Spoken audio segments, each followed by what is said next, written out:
Welcome to our second and final tutorial on the vehicle loan project. Back in the first tutorial we were able to get our givens ready to go, and we are going after a case study of a Honda Civic that's $16,500. We've calculated our interest and principal and our first month's balance. And just a quick recap, we did that interest by taking balance, multiplied it by APR divided by 12, and then of course principal is nothing more than the payment take away the interest. We were careful to use cell references, that is to say we locked in cell D9 right there as we did back with the APR. We locked it in with the absolute cell reference techniques. So to get to month 2 now, I simply click into the interest cell and do an equals the balance, and I could replicate this, but that's sort of redundant. So instead, what I want to do, not do it again and again that way. I want to take advantage that this cell was already done for me. I'm going to click and pull down and see if it's going to work appropriately.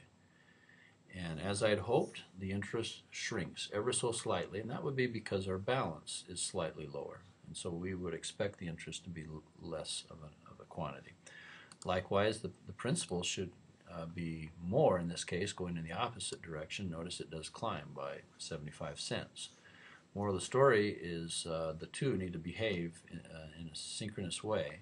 The principal needs to be going up slightly each month, and the interest needs to be going down slightly each month, and that's because our balance is falling along the way. Now what we can do is highlight the 3 cells all at the same time and take advantage of the black crosshair. You could also do a fill down or copy fill down and other ways, but this is what I think is the fastest way possible. You just click and drag that black crosshair in the bottom right hand corner, and we double check it for accuracy, making sure it's behaving as we had predicted. And then once we feel good about it, then we get back to that black crosshair with all our cells highlighted, and we simply do a double click. The beauty of the double click technique is it knows when to stop.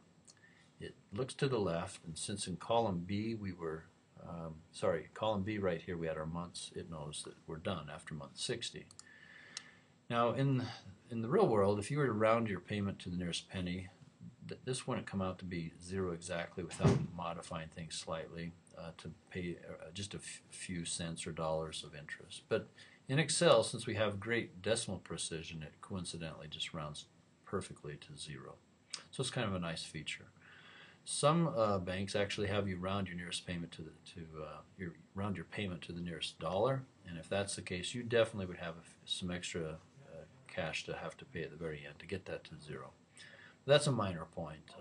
Moral of the story now is, based on this particular case scenario with the Honda Civic that we were purchasing, the used at $16,500, it shows us all 60 months.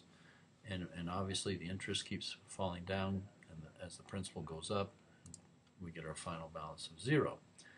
Now with those inputs in mind, I thought it might be kind of interesting for you to see how it would work in a calculator environment on a website such as cars.com or something like Intuit. So I'm going to remind myself that I paid $2,500 for the down payment with a 4% APR for a 5-year loan, and it was $16,500. And I want to call your attention and just remind you that what our payment is we're shooting for. So bouncing back to cars.com here, I'm going to take that $16,500, enter it into the vehicle price, the $2,500 down payment. We're not trading anything in on this project. The Idaho sales tax was 6%, so I'm going to type that in carefully, and then I've got my months. So $249.83 versus $276.06. They're not matching. I want to know why that is. And so it looks like it's because I don't have an APR. I've got to give it the 4%. That payment there would have been, in a perfect world, that would have been so nice if you could have borrowed all that money and not had to pay any interest at all. And those options are out there, especially with new cars. Sometimes you get a 0% APR option. Rarely would you ever see that with a used car scenario. As a result, that's why it's lower than what it was in our spreadsheet. Now watch what happens the moment I change this to 4%. I get a brand new monthly payment, $276.06, and it matches perfectly our payment here. And so I always take it, I try not to take it for granted that these formulas are working, and it gives me a chance to check someone else's calculator to make sure their formulas are working appropriately.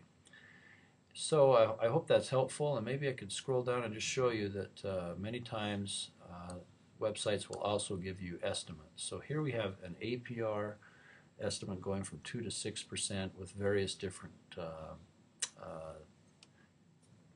term, I guess we call it the loan term, different types of loans. You've got the 2-year, the 3-year, 4, and 5, and even 7. So it gives you kind of an estimate to the nearest dollar of what your payments could look like based on those APRs and based on this down payment and sales tax. So that's a handy table as well to glance at in a website. All right, I hope that was helpful for you. And again, just pay close attention to detail, making sure you have the right givens and that you have zeroed it out at the very bottom. And your ponder proof questions will give you a chance to actually apply the spreadsheet in a practical way to help you make sense of what it's like to manage your debt on a vehicle loan. So best wishes to you. Thanks for visiting this tutorial.